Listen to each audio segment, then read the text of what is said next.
well, this type of event at least. We had a party a little ways back.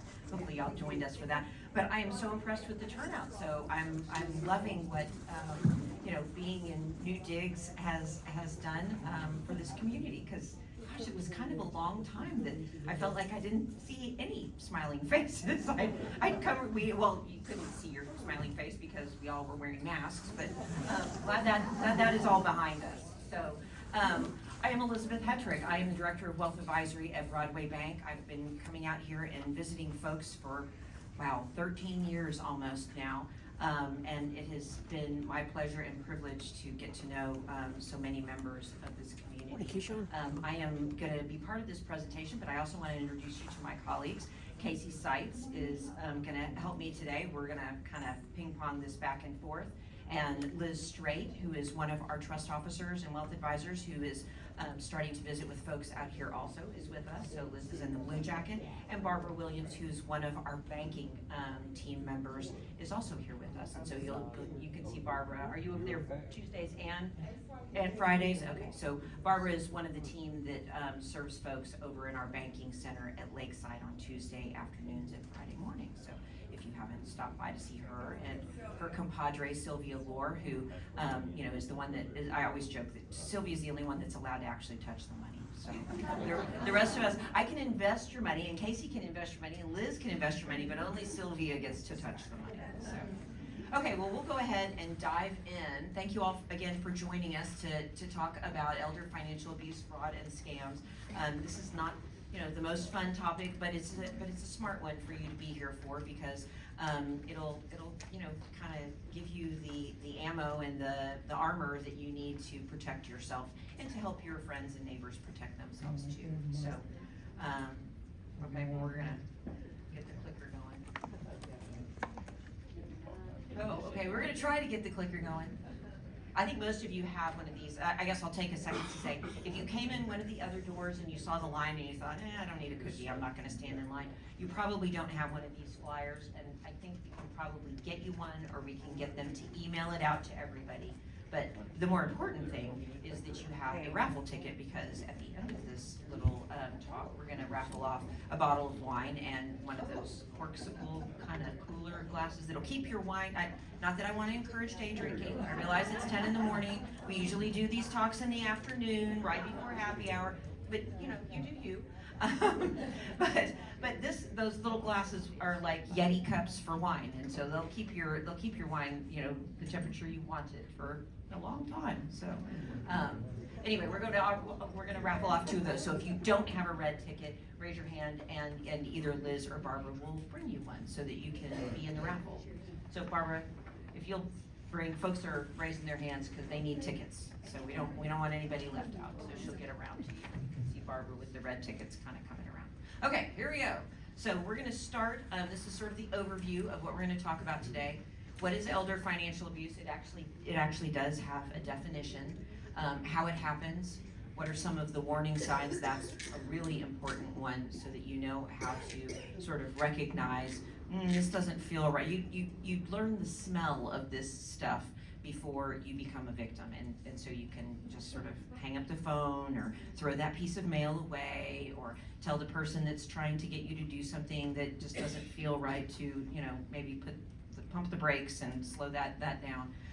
We're going to talk about some examples, which is also a good way to arm yourself and protect yourself, and then specific ways to protect yourself, and then we'll have some resources, and then of course we'll have time for questions at the end.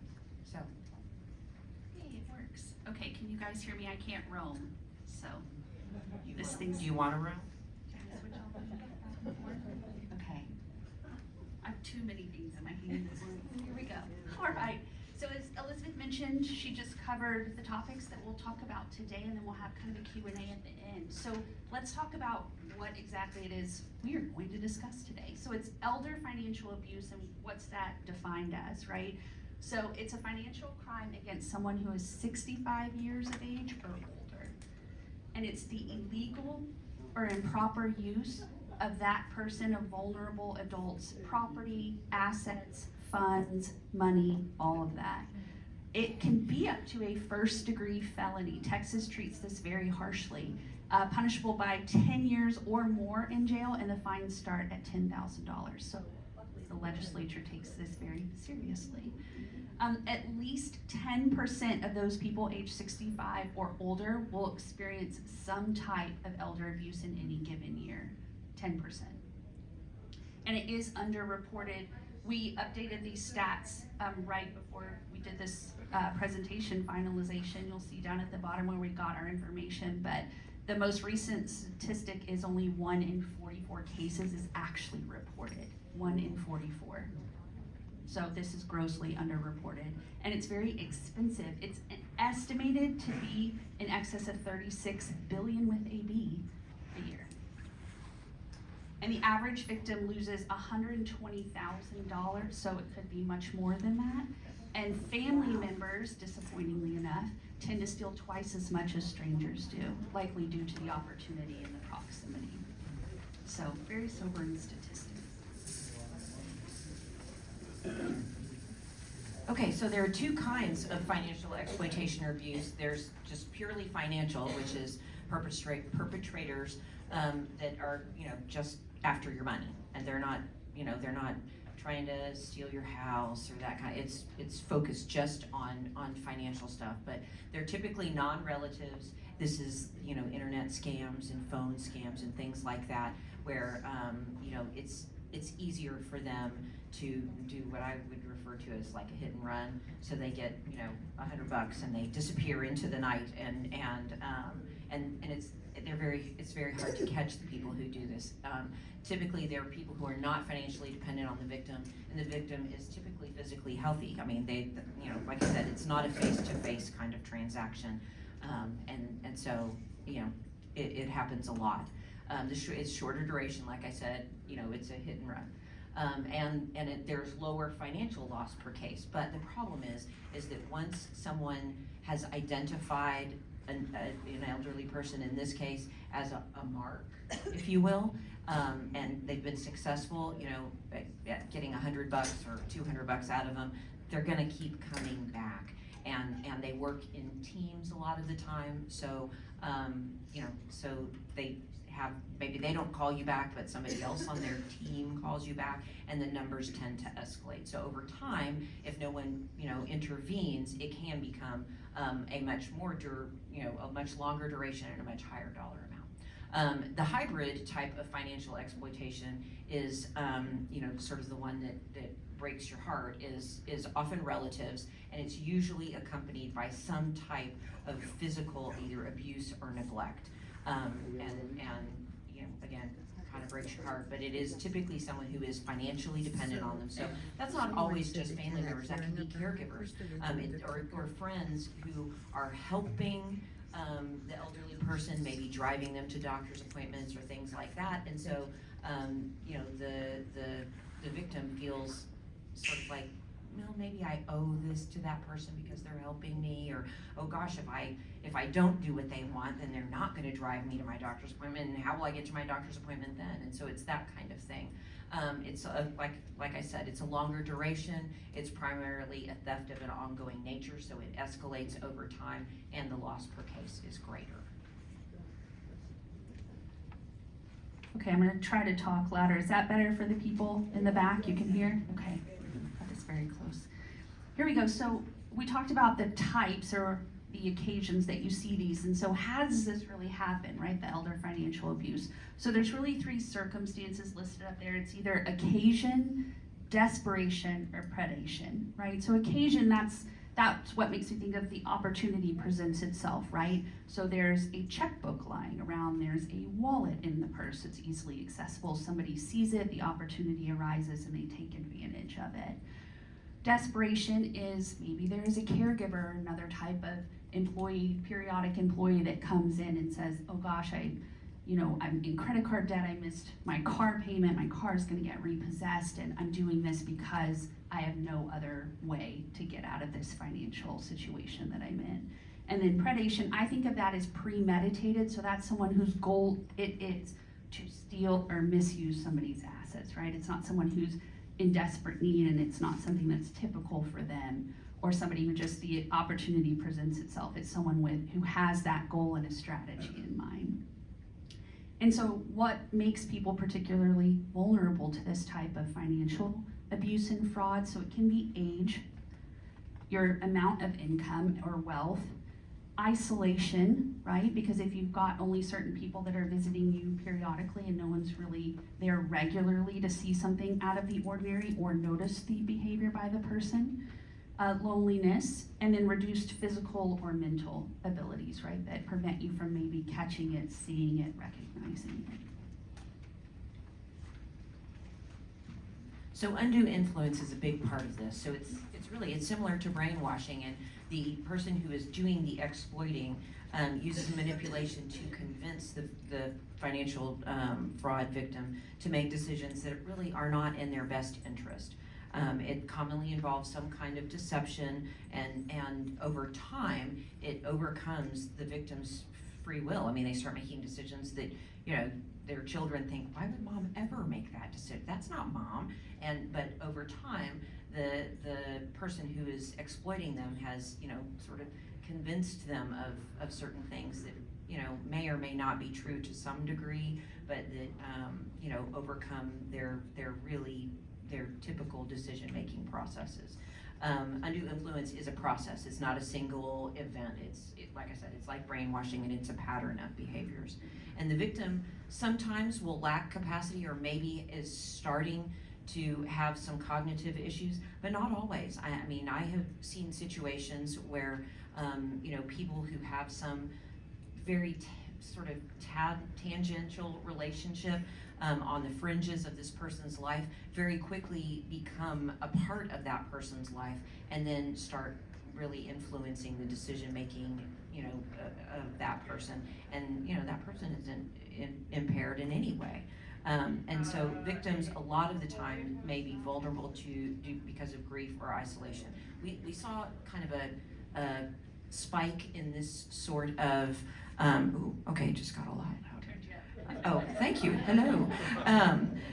We saw a spike of this kind of crime during COVID because people were so isolated. And so it was a lot easier for the people in their circle got very small, and it got easier for the people in that circle who maybe wouldn't otherwise have been able to influence them. It got very easy for them to influence them. I had one instance where the dog walker all of a sudden was in the client's will, and I was like, okay, they show up 2 times a day to take your dog out to do his business. Why is this person in your will?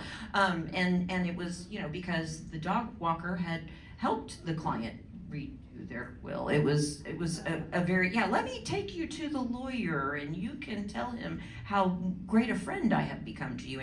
And this person did not have any cognitive issues. They were just really lonely, and all of a sudden this person that they were seeing 2 and 3 times a day was one of the few people that they were seeing, and became they started thinking of them as a friend, and I should do this for my friend. And it's insidious, but it definitely happens. Okay, so who are we talking about here, right? Who are the perps? So it's either people you know, people you don't know, or people that I say have an assignment, a responsibility, a duty, right? People who are appointed. So people that you know, very typical, right? So people in your circle, partners, family members, friends, people in your very intimate, immediate circle. Caregivers is a big one because they're coming in and out regularly. They know people's habits. They know where important documents, papers, information is. People who befriend older people. So in Elizabeth's example, the dog walker. So it's not someone necessarily that they're related to or that necessarily provides a service, but it's someone who kind of shows up in the picture and then becomes very, very heavily involved in the day-to-day activity. And you're like, that's kind of a red flag. And then people with unique trust relationships like financial service providers, not Broadway Bank, but can happen, right? So I would think in today's world, we are very heavily regulated, not only internally, but externally. I can't distribute money from a wealth account and investment account without agreement, without audit, without reporting it. So this to me was really probably a single solo practitioner or someone like a bookkeeper who's coming in but doesn't have any kind of oversight, right? We're regulated by the OCC, federally regulated, so banks that are chartered typically have much heavier regulation. So to me, I think it's more likely to have a bookkeeper, someone who's going to help you write checks, that sort of thing, where the opportunity would present itself. Strangers, right? So the people you know, it's also the people you don't know. And that's especially in that occasion that we talked about where the opportunity just presents itself. Could be someone in the doctor's office who has access to your information, something like that. So the next two are people who I say are either appointed or assigned or have some kind of duty, right? So powers of attorney, you've likely heard this phrase, there's medical powers of attorney where they make medical decisions for you, and financial powers of attorney where they make financial decisions. So the person has capacity, meaning they know who they are and what they have, and they sign a power of attorney as the principal, designating a person, sometimes co-persons, as their agent to make financial and or medical decisions for them. And then a guardianship or conservatorship is different in two ways. It involves the court and the person no longer has capacity. So the court appoints a guardian or a conservator for that person because they're unable to make financial or medical decisions on their own, right? But that's very heavily regulated by the court. They file annual accountings, that sort of thing. The guardian or conservator typically gets paid, so. This is me too. So the warning signs, I like the guy with the piggy bank, it's mine. I like this picture. So what are some of the red flags, right? We've talked about who can do it, when and how, but how to spot it, right? So unusual activity in financial accounts. You know, you're gonna have your typical ARC bill, credit card bill, car insurance, that sort of thing. I've noticed it in clients where I saw a lot of checks written to cash, and I thought, hey, where are these going? So I asked her and she goes, oh yeah, I wrote those, and I said, and then where did the cash go? So that, it was just a red flag because it was very odd activity that was out of the norm for her. Someone asks for a loan but then says, oh, well, don't tell anybody about it. You know, don't tell the bank, don't tell your daughter, don't tell your husband, just if you could loan me this money but keep it a secret. That's always a red flag, right? If they don't want you to disclose it, that's usually something. Wills or powers of attorney that don't reflect one's wishes. So again, circling back to the dog walker example, that's new, right? It's a new change or a new will that names somebody that has never been in there before and is a fairly new friend or fairly new relationship to that person. And it's the same thing with powers of attorney. It would be odd if my power of attorney, my sister's named in it, and then all of a sudden I just switched it to my dog walker and they can make all my medical decisions and financial decisions. You'd be like, well, Casey, that's kind of a weird choice, but okay. So unmet needs or wants or unpaid bills, even though that person has plenty of money and the means to pay, right? So to me, that says they're using that money elsewhere or for things that they don't need, but somebody else needs. A financial professional, in quotes, unwilling to explain details. That's a huge thing. If anyone ever offers free services, question that. And anyone who says, oh yes, I'm an independent financial professional, I can do your books, just give me your account numbers or your checkbook or anything. Ugh, red flag, right? And then services offered in exchange for property access or account access. So just that, red flag. If they're saying, oh yeah, I'll help you walk your dog, or oh, I can help you clean your house, or I can help you organize your books and papers. Just give me everything and I'll go make copies of your bank statements and your checkbook and anyone who wants special access or secret access, all of that's just huge red flags. So some other warning signs: changes in appearance, health status, or personal habits. So I had a client years and years ago, I should always clarify, not out here at the ARC, who I went to visit her, and she had always had her hair done and her nails done, and was always, there was one time that I went to visit her and she actually was wearing gloves because she was going out somewhere, and that was just her thing, that you didn't go out without wearing gloves. But all of a sudden I went to visit her and it was 2 p.m. and she was well. I mean, she hadn't been ill. She was in a, like a house dress, like her, nightgown was still on under it. She wasn't dressed. Her hair was a fright, to use my grandmother's word. And I mean, just, it was very dramatic. Her house was kind of askew, and I was like, what is going on here? And she just said, I just don't, she was kind of depressed. She knew, I think on some level, what was going on with this person who was actually a family member who was, helping themselves and not helping her. And she just didn't know what to do about it. And because it was a family member, she didn't want to get anybody in trouble, and she didn't want to complain because she just wasn't a complaint. It was, an insidious sort of thing. So it's something to look for. Appeals designed to foster fear or greed. So I have been driving you to your doctor's appointment, and I say, well, if you can't loan me this money, then I can't keep helping you. So you're going to have to find somebody else. And that's not a friendship. that's an exploitive relationship.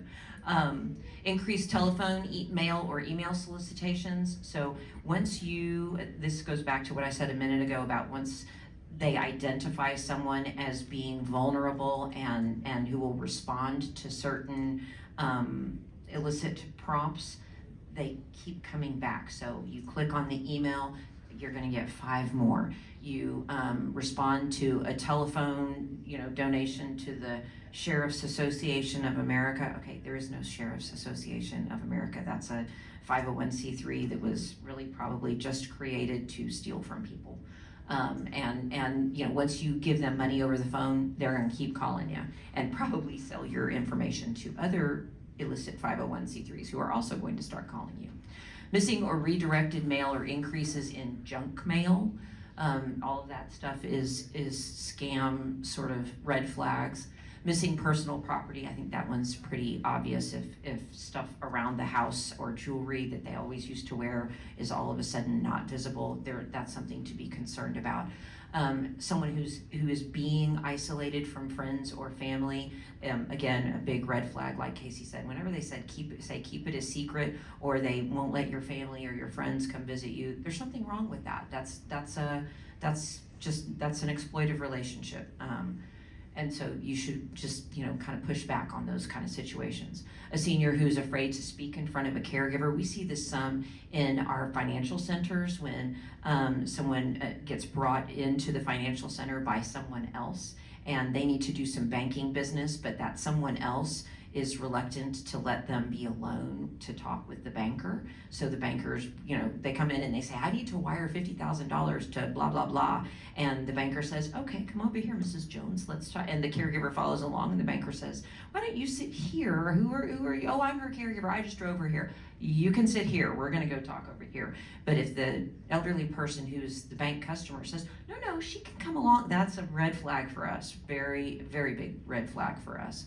Purchases of unneeded items and subscriptions, same sort of thing. That tells you that very likely someone is influencing them to make those purchases of stuff or subscriptions.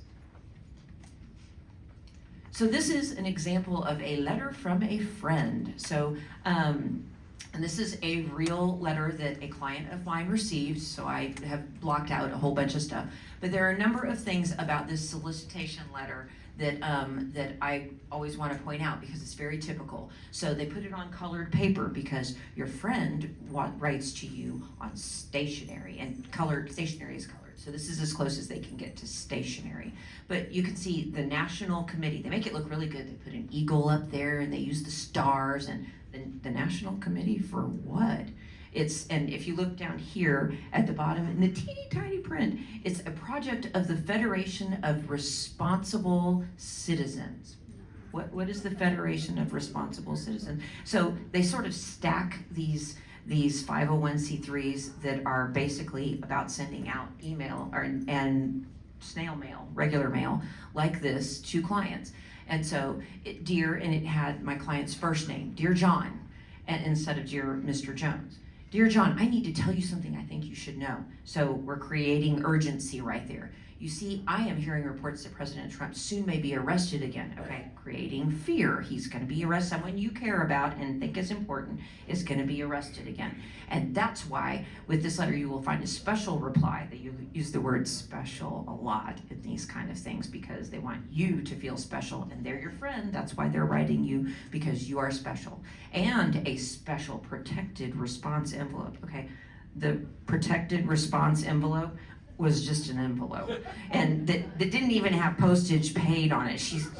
The client still needed to put a stamp on there. But they do this because it creates this sort of visceral response in the person who gets this letter. And so I need you, and then first name again, I need you, John, to please mark and sign the enclosed special reply and return it to me in the next 72 hours. Okay, that's another thing they do. They give you a very limited time. I need it right now. They create more urgency that way. Do we have a fire alarm going? Oh, it's a phone alert. Okay. Here's what I must tell you. And really, I've only given you the first and the last page of this letter. There were 3 pieces of paper that went in between this. It was a long letter because friends write you a long letter. And you'll notice the font that they use is sort of like a handwriting font. It's not like a typical, Times Roman, New Roman font that you would see in a letter. And then here's the best part. They don't want you to send $50. They want you to send $5,000. Now, the reason that number has gotten so big is because this is not the first letter that this client got from the National Committee.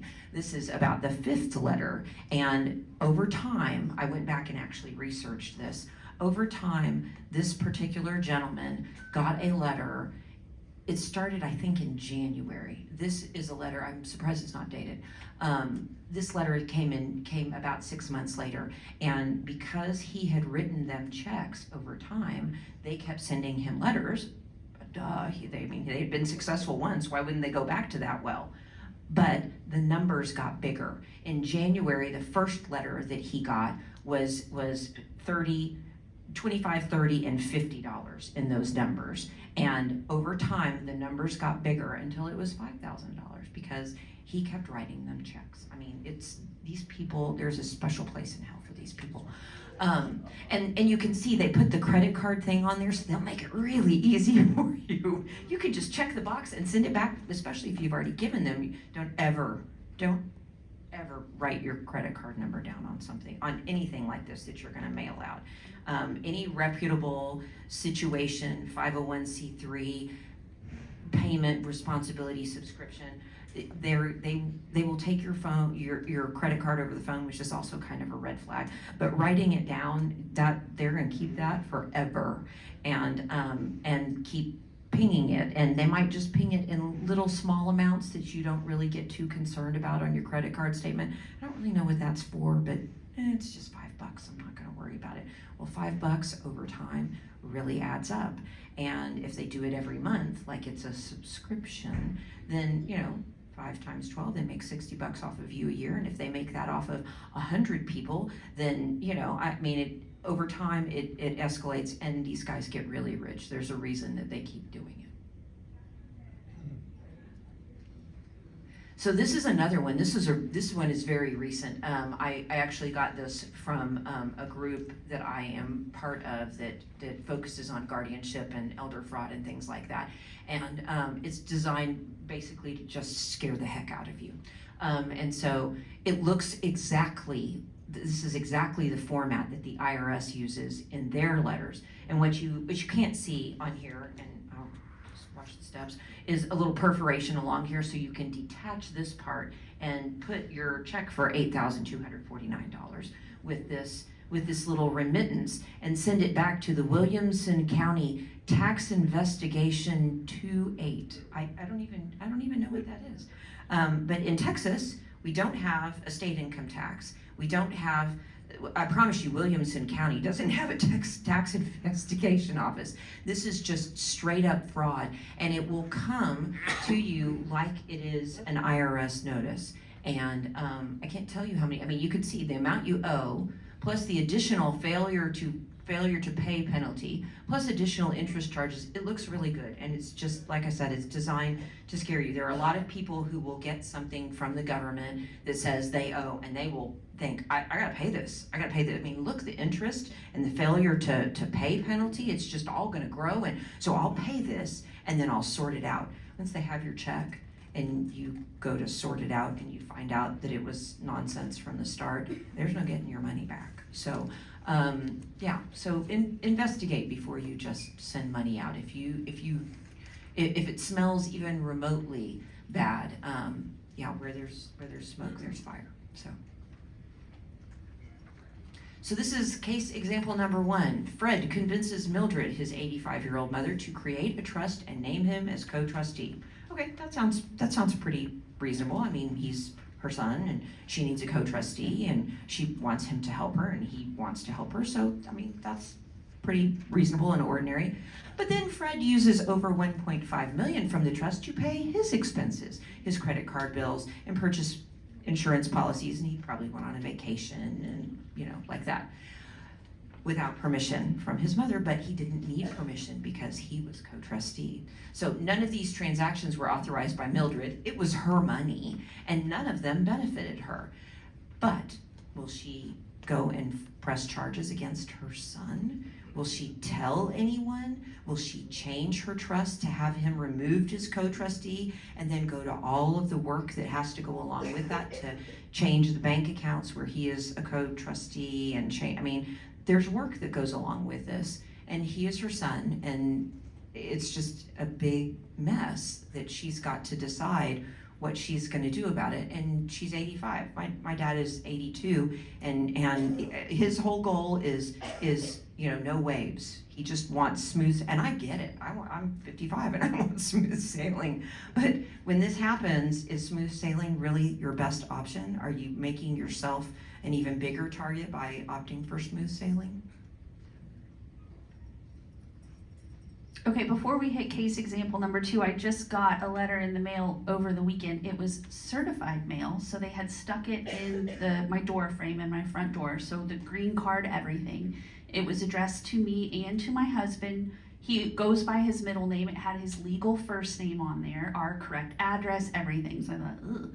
Opened it up, and it was a bill from some paving company, and it was like, we're gonna place a lien on your house. You never paid us for concrete we poured. This has gone into collection. And I thought, I don't have any new concrete at my house.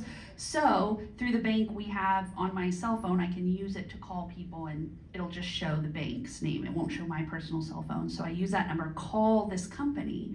I'm like, hello, I would like to speak to whoever's in charge of sending out these lovely letters. And the lady said, oh, okay, well, what does it say on it? So I told her the various companies, and it was like a $2,400, and it said big as day, lien. It looked very official. Again, certified mail, handwritten, all the right information. And so I just kept asking her, and I said, well, I would like, to speak to whoever's sending these out, the office manager or whoever's in charge. And yeah, she's like, oh, that's a mistake. We sent that to you, and the person who received those services is already paid, so you can just disregard that. And I said, okay, well, since you already have my name and address, I'd like you to send me another letter that says, I'm sorry, we sent this to you in error. And I said, and if this is a legit company, you can certainly do that. And she said, okay, I'll send that to you. And I thought, yeah, right, I'll never see that in the mail.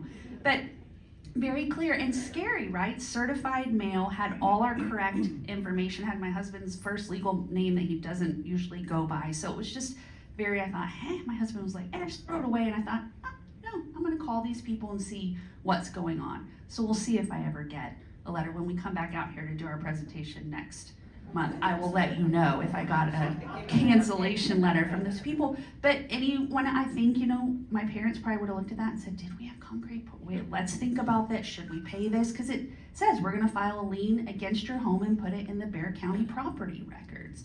You're like, oh, holy heck. So, they're just sending them everywhere, but we'll see. Maybe it was legitimate. All right, so sorry, that's an aside. So let's jump into case example number 2. I call this one affectionately Spring Break in the Slammer. It just helps me remember what I'm talking about. So there's Grandma Bessie, and she gets a call from some guy named Al who says, oh yes, I'm a good friend of your grandson. It's on spring break, and oops, he made some bad choices. And he is arrested and locked up in jail in a distant state or Mexico or something like that. And Bessie says, well, let's not tell my daughter and her husband because his parents will flip out. So Al says he needs $10,000 in bail. I'm going to go down to Western Union, wire that money out, and we'll get him out, and it'll be our secret. Nope, sent the money, and Al was no one who ever knew the grandson. Grandson's down in Mexico having a great time enjoying spring break, and there goes $10,000, right? So if anyone ever calls, writes, does anything asking for money, ask questions. That's the first thing. Just do what I did. Like, maybe it is legitimate, but if it is, you can prove that to me, right? Or you can send me additional paperwork. or you can let me talk to my grandson on the phone, right?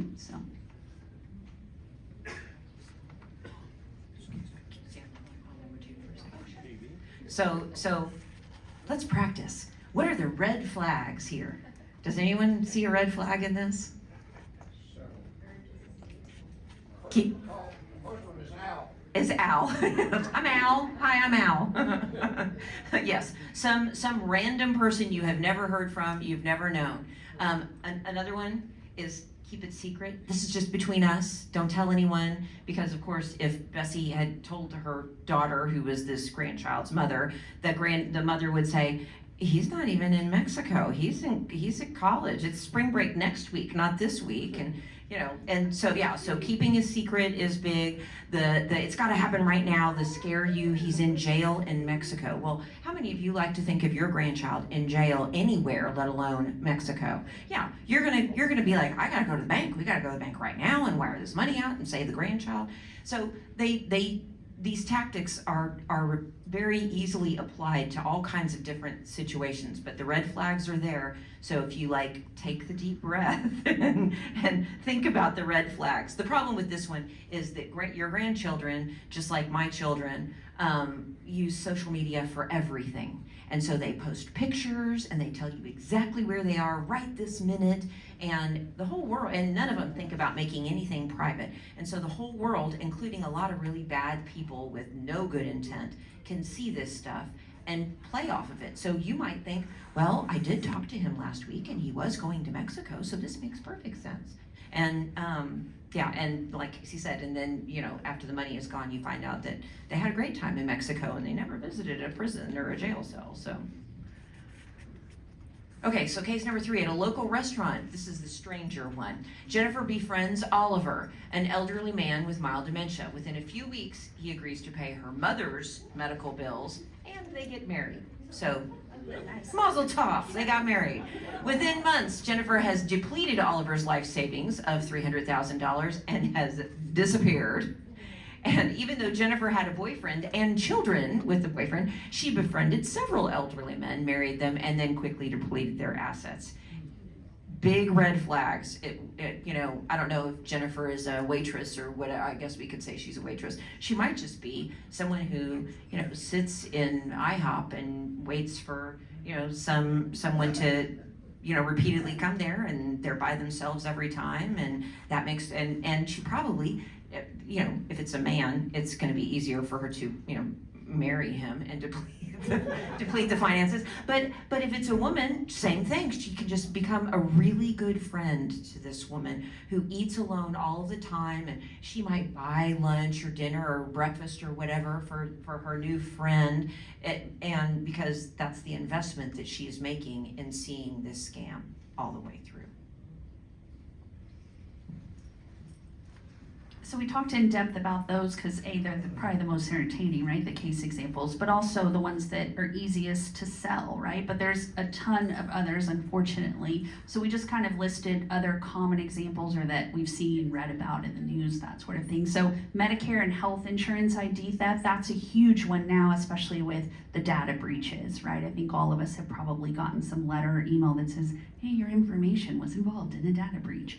So it's very important to just make sure, just check every statement, all the Social Security ones you get that update your income amount every year, just really read through those things. And now, as we're seeing, it's so easy to replicate and duplicate those things. They made that one look exactly like an IRS notice with the stuff at the top and the right. I mean, it looks just like it. You think, well, this kind of looks legitimate. So I think with Medicare, especially since everything's online now, it's so easy to get every sort of identification number you've got. Counterfeit prescriptions, that kind of goes with that anti-aging products one. Okay, we'll sell you this, it's something you need or that your doctor recommended, and then suddenly you're signed up for a $150 a month subscription to this mail order that never appears. Going back to the funeral cemetery scams, selling plots, that sort of thing, prepaid funeral arrangements through the internet or cold calling. Telemarketing scams, that's still a big one. I think people realize that everyone either has a cell phone, some still have a landline. It's certainly easy to call and get people on the phone. You get probably 20 robocalls a day like we all do. But now it's internet fraud, right? Telemarketing used to be the big one, but now really it's internet fraud through the email solicitation, that sort of thing. Investment schemes, going along with the reverse mortgage scams, things like that for homeowners, sweepstakes and lottery scams. I think that one's always interesting where they say, hey, you won a lottery, a raffle, a sweepstake at the Ark, but if you send me your bank account information, I'll just put this money in here and I won't even charge you the fee to write you a check. And then you're like, okay, sounds good. I'd like my $1 million, which of course never appears. And then the grandparent scam, which I liken back to our spring break in the slammer example, because all they're doing is creating an emergent need and preying on your wanting to protect that grandchild and also not get them in trouble with mom and dad. Right?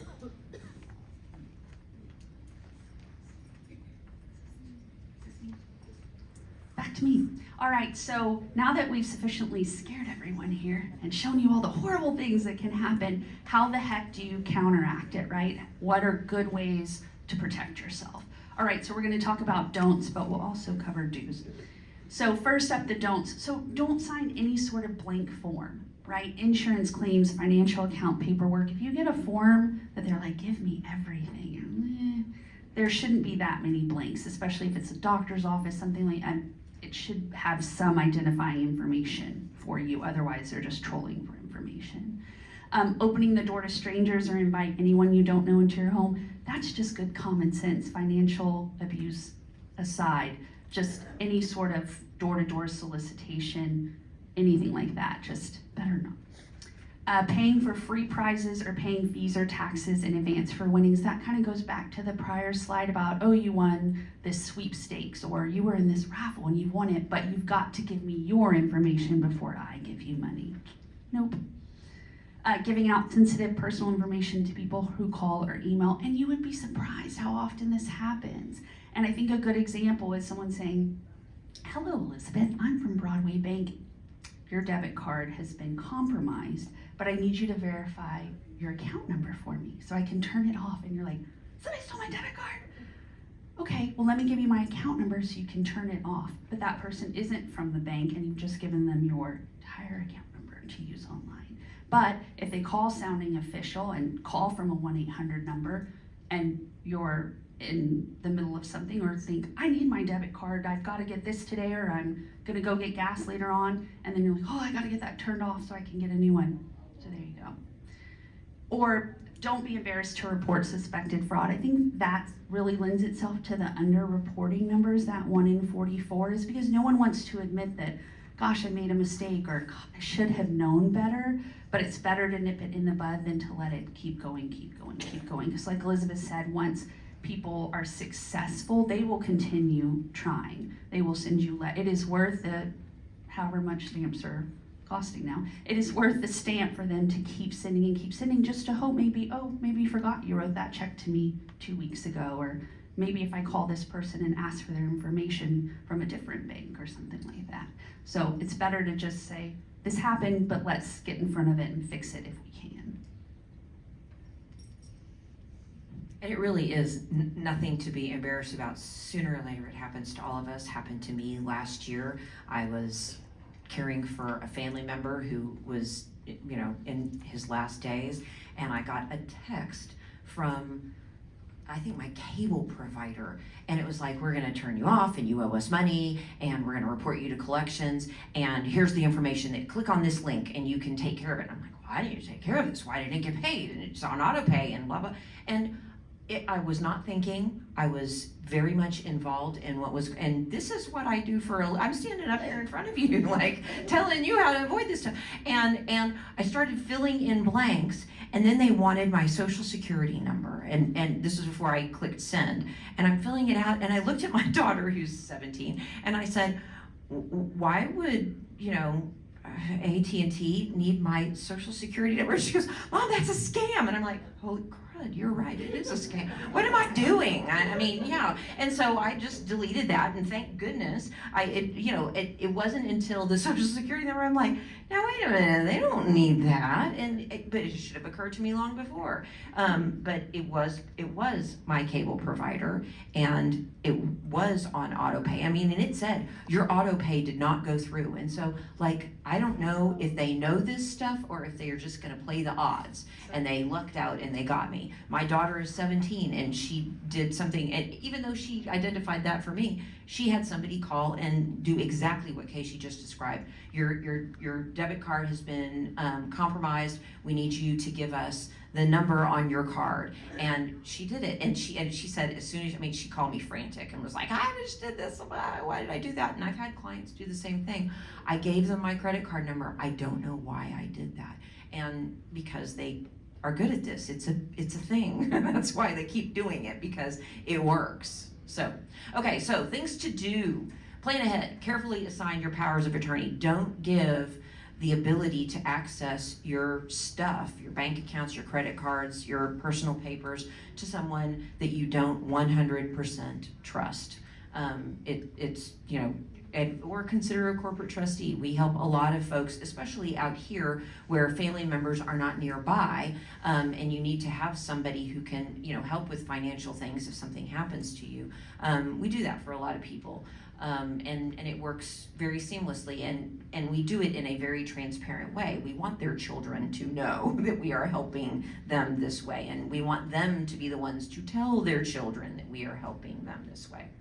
Carefully screen and check references of anyone that you hire. I think that probably is stating the obvious, but a lot of times if you, oh, well, so-and-so used this person as a cleaning lady, or so-and-so used that person as a caregiver, it's fine. I'll just use them too, and I don't need to check them out, because surely so-and-so checked them out. No, maybe so-and-so got their name from someone else, and they're just working this daisy chain of people who don't ever check their references.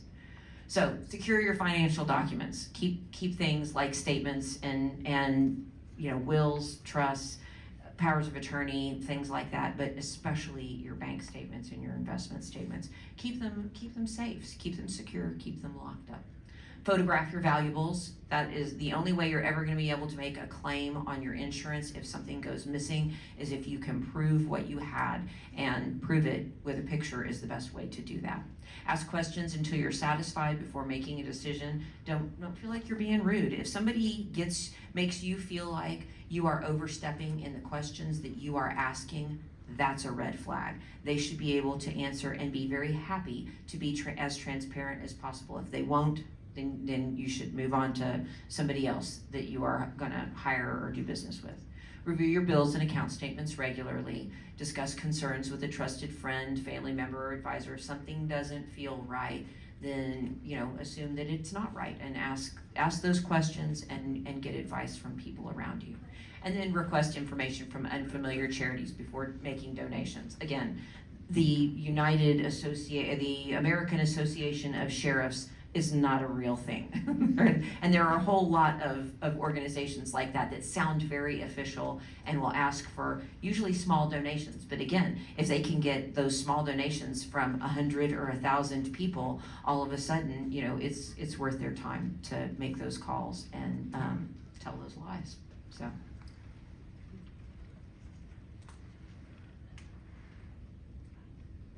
Okay, so more dues. I think this is me, right? Okay, so you can call the major credit reporting agencies to put a security freeze or a credit freeze on your accounts.